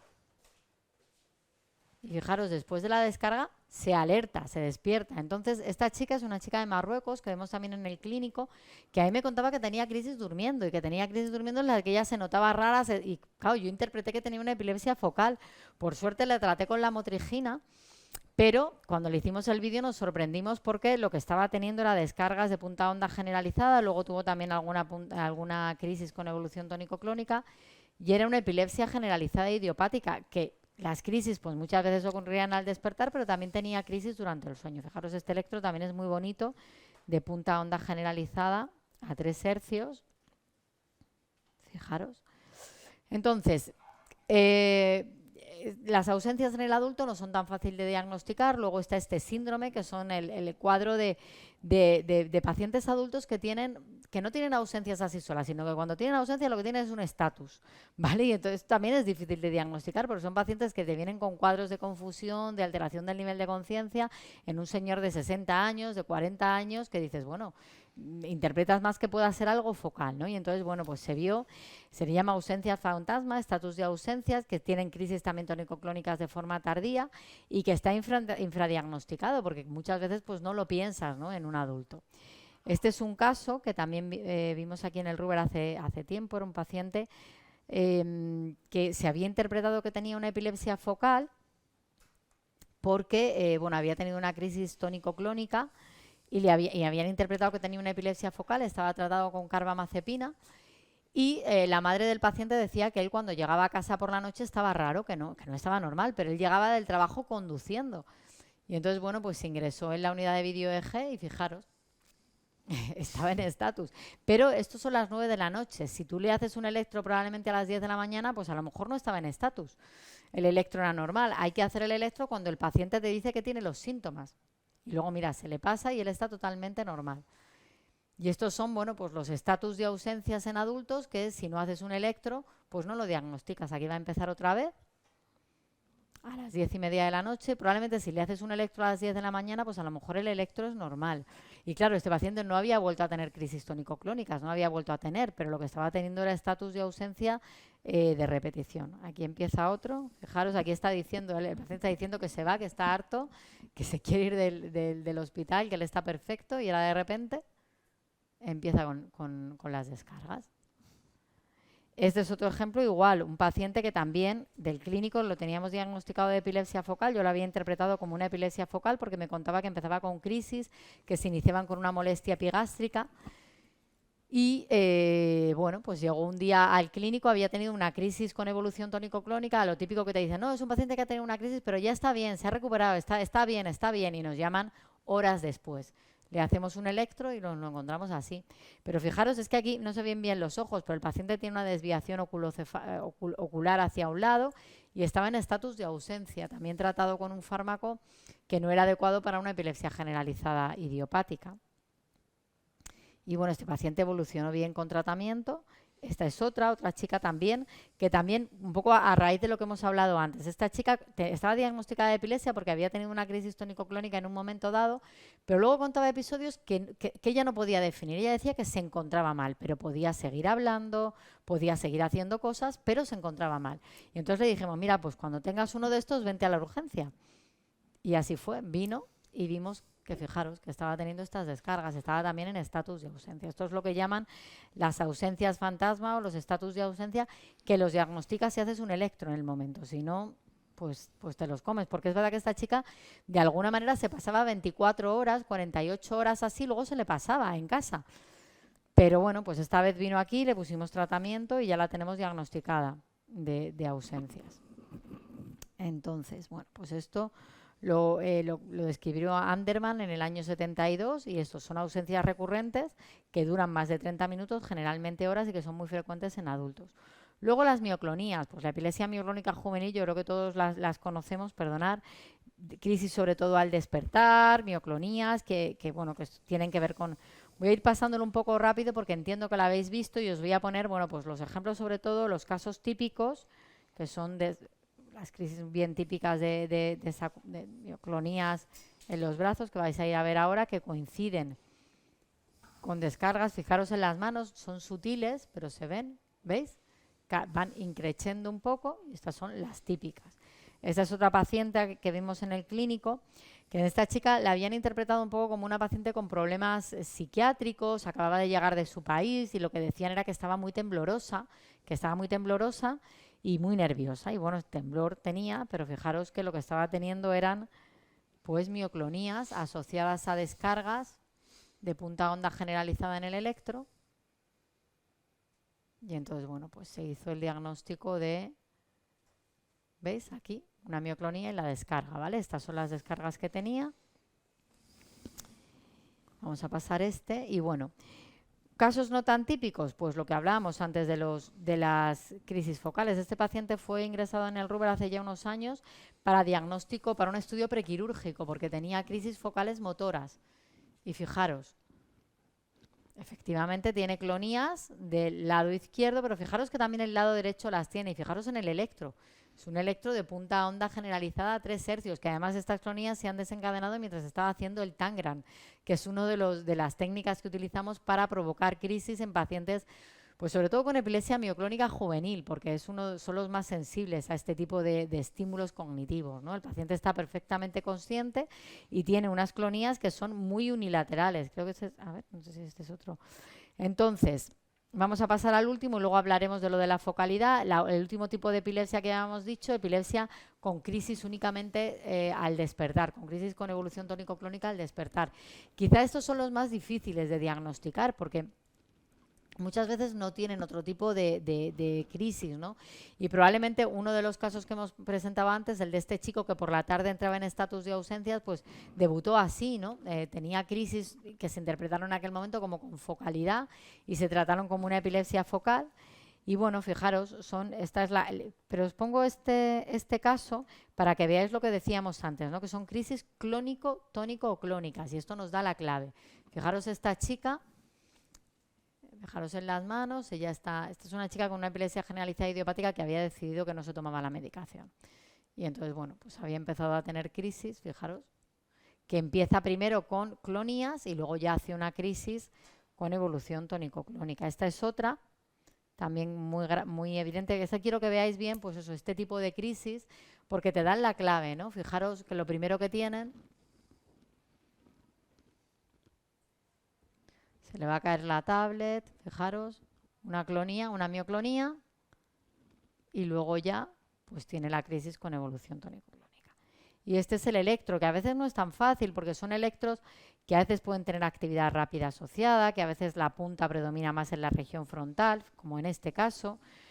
Fijaros aquí que no son electros tan bonitos como los de los niños, ¿no? Pero ya mirad aquí, esta punta onda 3 hercios, más en región frontal, de predominio frontal bilateral, pero más generalizada. Y un poco aquí hablar de los datos focales que a veces hay en las epilepsias generalizadas idiopáticas, que están descritos, que aparecen hasta más de la mitad de los pacientes, que se describe versión cefálica, incluso auras, que en este caso os diré que yo ahora me he dado cuenta que muchas veces estas auras que dicen los pacientes, lo que pasa es que muchas veces antes de las crisis tónico-clónicas lo que pasa es que están teniendo ausencias, ¿no? Y entonces describen estas auras, pienso yo que muchas veces es esto, ¿no? Y luego pues la focalidad de las clonías que hemos visto. Y es importante saberlo, que la focalidad existe tanto en el electro como en la clínica y esto no te descarta el diagnóstico, ¿no? Electros con focalidad, como vemos aquí, ¿no? Una punta más frontal derecha y luego descargas más generalizadas. Una vez más, la importancia de hacer registros prolongados, porque si tú ves esta punta en un electro de 30 minutos y no ves nada más, pues claro, y no le has hecho activación ni nada, pues te queda la duda, ¿no? Si no es una epilepsia focal. Volvemos a este trabajo que publicamos aquí hace unos años de epilepsia generalizada idiopática, pero con datos con semiología occipital. Son pacientes que hablaban al principio que contaban que tenían como ceguera, que tenían como borrosidad en el campo visual, pero que bueno, pues tenían un electro de punta onda generalizada y es importante pues llegar al diagnóstico por las implicaciones terapéuticas. Y luego esto que también es curioso, que esto es algo que se ha descrito en los últimos 3 años, al revés, pacientes que tienen crisis generalizadas pero que acaban teniendo una evolución focal. Esto es el GOFE, no he visto más publicado sobre esto, pero bueno, que también sepáis que puede ser al revés. Es epilepsia generalizada de inicio en la infancia, pero al final en el electro tienen un inicio generalizado que acaba con un patrón focal, que es importante saber que existe, fijaros aquí, ¿no? Una punta onda generalizada que se hace más focal, ¿no? Que acaba yéndose hacia la región temporal. Y esto también se ha descrito. Y luego ya para finalizar, desencadenantes específicos. Los típicos, pues la luz, la hiperventilación, la privación de sueño. No tan típicos y no tan conocidos, pues los cognitivos. La respuesta fotoparoxística, yo creo que bueno, todos la hemos visto, ¿no? Con la ELI. Hay que saber hacerla. Pero luego, fijaros, esta es una paciente que tenía ausencias cuando empezaba a hacer el puzzle, el Tangram, ¿no? Ahora le quitamos se quita el papel y fijaros. Y esto es algo que no se hace en todos los servicios, que yo sepa, en todas las unidades de epilepsia. Y bueno, y es importante, fijaros, empieza con el puzzle y empieza a tener descargas. Esto sobre todo ocurre en adultos. Hay adultos que tú le haces una ELI, una hiperventilación y no tienen descargas, pero sin embargo les pones a hacer praxias y empiezan a tener descargas. Y luego este es el caso que os decía de la epilepsia generalizada en el adulto, o de debut en el adulto. Ese es un paciente que vimos aquí hace años también, que se vio en neurología general por un tartamudeo.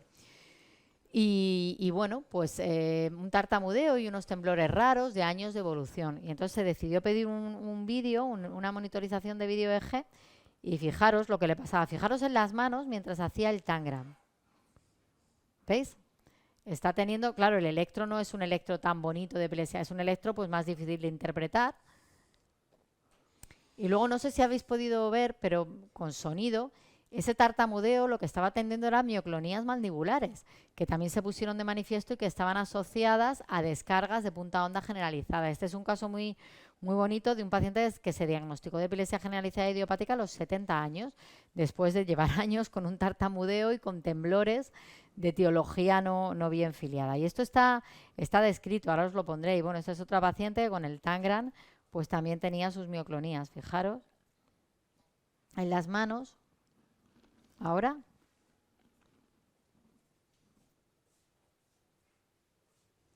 Bueno, pues son pacientes que si hacéis este tipo, este no sé cuál es, a ver. Este nada, no. Este no, vamos a ir pasando porque ya vamos acabando.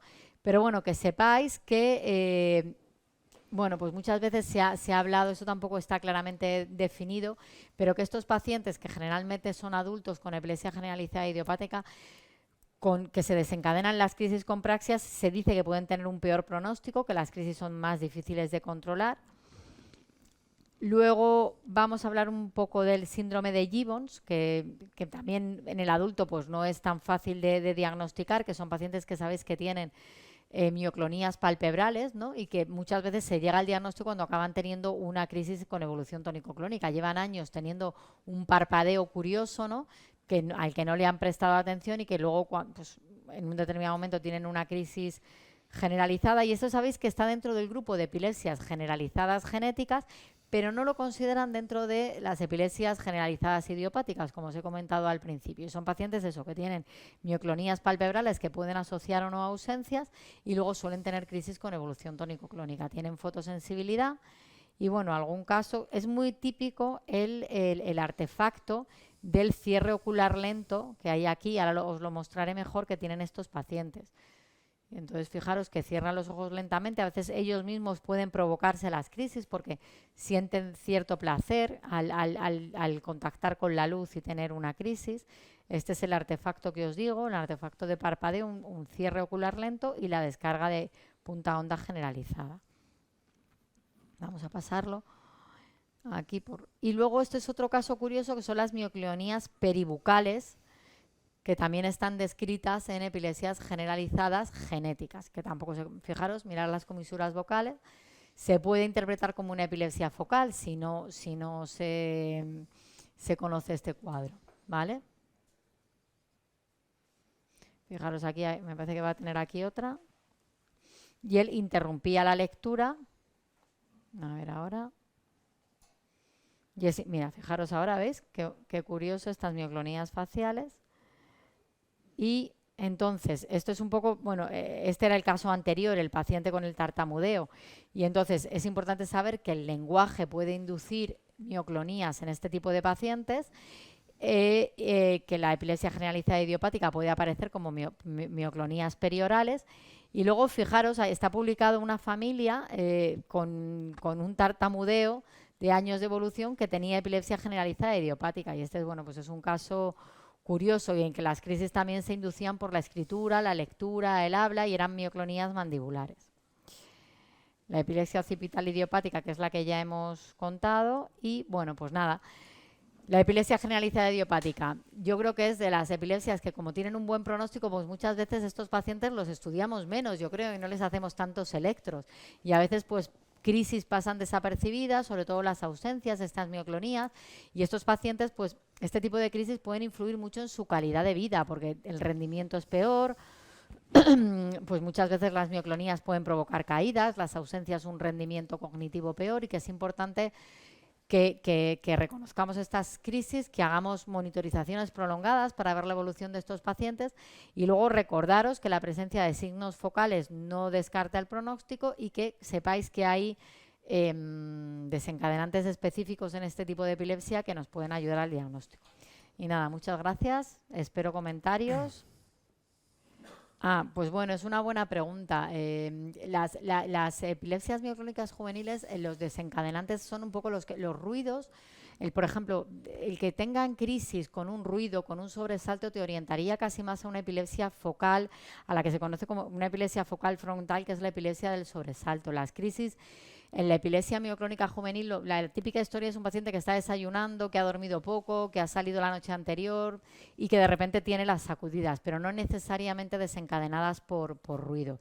Y luego, esto que dices de justo en la transición sueño-vigilia, claro, estos suelen ser mioclonías fisiológicas. Aquí la clave diagnóstica también te la da el electro. Es verdad que pueden tener mioclonías en la transición sueño-vigilia, pero la clave sería ver que tienen una descarga asociada a esa mioclonía. No sé si vosotros queréis comentar algo también de esta pregunta. Sí, no, yo te quería preguntar por uno de los eternos debates, que es si hacer ejes de control, ¿no? Que es como la típica pregunta. ¿Tiene sentido hacer videoeje de control, por ejemplo, en pacientes con generalizadas idiopáticas que los consideramos como de buen pronóstico? Pues mira, yo creo que Mi opinión es que sí, pero bueno, para optimizar recursos y como no en todas partes tienes esa posibilidad de hacerlo, yo creo que es importante, bueno, si un paciente está perfecto, se encuentra fenomenal y realmente lo está, porque muchas veces, claro, en la consulta y cuando tenemos poco tiempo, ¿qué tal? Ah, no, muy bien, fenomenal. Pero cuando luego ahondas o hablas con la familia y dicen, bueno, pues es que muchas veces se queda despistado, o es que, bueno, pues en el trabajo está rindiendo, pues yo creo que hay que primero ahondar bien si realmente está tan bien como dice, pero los electros de control yo creo que son importantes porque es que las ausencias si no, no las detectas. Y luego también de cara a modificar tratamiento, a lo de quitar tratamiento, que yo creo que en las epilepsias generalizadas idiopáticas quitarlo del todo no se puede quitar. Me parece que hay otra pregunta. No, ¿te respondo con esto, Ángel? Sí. Sí, yo creo que tenemos siempre como esa pista que tienes en la anamnesis de una caída en el rendimiento cognitivo o a veces que le ha cambiado el carácter Claro. o a veces hay que dirigir un poco la anamnesis y preguntarle, oye, ¿y tiene periodos del día en los que está como más empanado, que funciona peor o que se le nota raro? Y a lo mejor le haces un vídeo eje de 24 horas y cazas que no estaba tan bien controlado como pensabas, ¿no? Decían. Sí. Entonces, ¿qué estrategias podemos usar para diferenciar descargas generalizadas irregulares de descargas focales con rápida sincronía bilateral, sobre todo aquellas frontales? Bueno, pues Jorge, muy buena pregunta y no fácil de responder. Yo creo que una vez más la clave, bueno, aquí también, si queréis opinar también al final, pero probablemente la clave es la monitorización prolongada, porque si tú ves una descarga focal, pero luego ves que durante el sueño de repente se activa y aparecen descargas más generalizadas que se activan también al despertar y con determinados desencadenantes, pues esto te ayuda más hacia una epilepsia focal una epilepsia generalizada idiopática. Y luego también ver a veces, bueno, pues si hay una punta focal frontal siempre derecha, digamos, siempre derecha, y luego una descarga generalizada, pues hombre, esto te haría también sospechar un poco más una epilepsia frontal, porque en las epilepsias generalizadas idiopáticas sí es verdad que las descargas son alternantes, a veces son derechas, a veces son izquierdas. Y luego, una vez más, la clínica. La historia clínica de una generalizada idiopática generalmente te da el diagnóstico, ¿no? Excepto en estas, pues muchas veces con crisis generalizadas al despertar, que ahí es más difícil, pero la historia clínica, la anamnesis te da el diagnóstico. Pero yo creo que estas estrategias son buenas. Sí, sí, al final es poner todo en conjunto, ¿no? Y muchas veces en el eje, pues ves una lentificación focal, pues eso te ayuda a que estás ante una focal. A veces es verdad que justo si el grafoelemento de la punta focal previa lo ves como 2 veces y luego sincroniza, eso va más a favor de que sea más focal. Y en cambio si ves la sincronía justo detrás de la descarga, a lo mejor es más de generalizada, pero si ves solo uno aislado es muy difícil de decidir, o sea, tienes que ver todo en conjunto. Y a veces incluso no solo la historia clínica, sino la respuesta a los fármacos y a veces la neuroimagen, ¿no? Exacto. Y nos ha pasado de algún paciente que está diagnosticado de una focal que viene para evaluación prequirúrgica específicamente, nunca la habíamos visto, le retiras el bloqueante canal de sodio y de repente se limpia el EEG, ¿no? Y resulta que era una generalizada, ¿no? O sea que al final tiras un poco de todos los datos. Y que el electro es una pieza más del puzzle y no lo puedes interpretar en solitario, ¿no? Casi en ninguna de las ocasiones.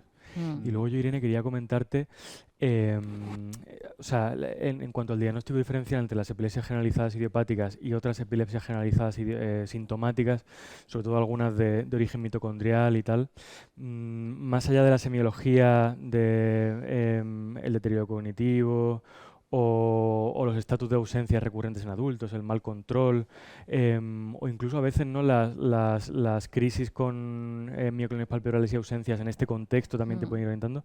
Las claves electroencefalográficas de estos, más allá de la lentificación del trazado de base y tal, no sé si hay algo en relación con la respuesta fotoparoxística o con el tipo de punta.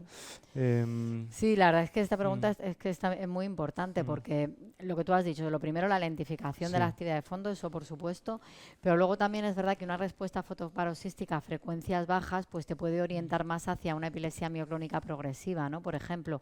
Y luego la punta, claro, es que en el adulto a veces las puntas tampoco son tan limpias, ¿no? Digamos, como pero bueno, fíjate, otra cosa, mira, que es el sueño.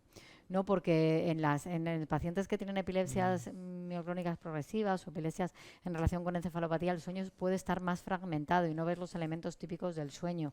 Y la actividad epileptiforme en las generalizadas idiopáticas suele aumentar en el sueño, mezclada con usos, con complejos CAS, y esto pues muchas veces en otros tipos de epilepsia no lo ves. Sí, lo digo porque muchas veces, hombre, si tienes un electro que parece una epilepsia generalizada, pero además tiene lentificación y además ves la clínica del paciente, pues bueno, lo puedes tener bastante claro, pero hay veces que no lo tienes tan claro, ¿no? Y que son algunas sutilezas las que te llevan a pensar que el paciente tiene otra cosa debajo y no es una epilepsia generalizada idiopática, ¿no? ¿Queréis decir algo por ahí? Vale, yo creo que no hay más. Ah, sí, espera, sí. Más de 5 años, ¿qué opinan? Ah, pues sí, un poco lo que hablábamos antes.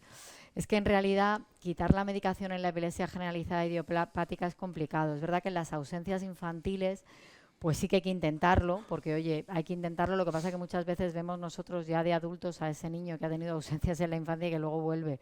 Pero bueno, eso hay que intentarlo porque es verdad que hay un porcentaje de pacientes que se cura y que va bien. Pero desde luego, antes de quitar la medicación, o incluso yo tengo pacientes que a veces quieren quitar la medicación y lo que hago es que se retira y se hace un electro. Y entonces ves lo que pasa, y muchas veces ves que vuelven a tener ausencia. Un electro prolongado. Sí, claro, o por lo menos de 12 horas, que incluya sueño. Porque sí, yo creo que es importante, porque quitar la medicación es que con frecuencia las crisis vuelven. Sí, porque al final la capacidad predictiva de tú decir que no va a tener crisis con un registro de media hora, de una hora, es muy baja, ¿no?